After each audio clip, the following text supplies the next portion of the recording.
Konferencija 3K ili Kultura kompjuter komunikacija okupila je po 9. put profesore iz nekoliko zemalja kako bi razmenili iskustva o novim metodama rada sa učenicima, a i sam naziv govori da u budućnosti taj rad sa decom mora biti interdisciplinaran.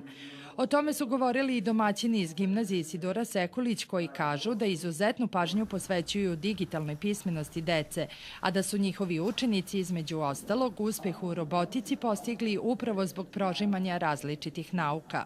Živimo u svetu tranzicije, znači dolazi do velike tehnološke revolucije gde naša deca za 30 godina ako ne budu imala nove ideje, veštačka inteligencija će im oduzeti radna mesta.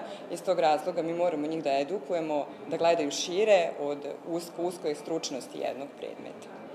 Na konferenciji, pored teorijskog, za učesnike je organizovan i praktični deo, te će moći da vide primere dobre prakse iz nastave. Ja sam pre 9 godina imala viziju da moramo da se uklopimo, da pratimo nove trendove, da vidimo gde se mi nalazimo. Otvorila sam školu prema istoku i prema zapadu i mislim da je to dragoceno kako za naše učenike, tako i za naše profesore. U Pokrajinskom sekretarijatu za obrazovanje kažu da se njihovi ciljevi podudaraju sa ciljevima konferencije, a to je modernizacija nastave. Pokrajina je ove godine sa 20 miliona podržala digitalizaciju naših škola. Sve gimnazije su obuhvaćene, jedan manji deo stručnih škola, srednjih škola i nekoliko osnovnih škola, ali to je samo početak.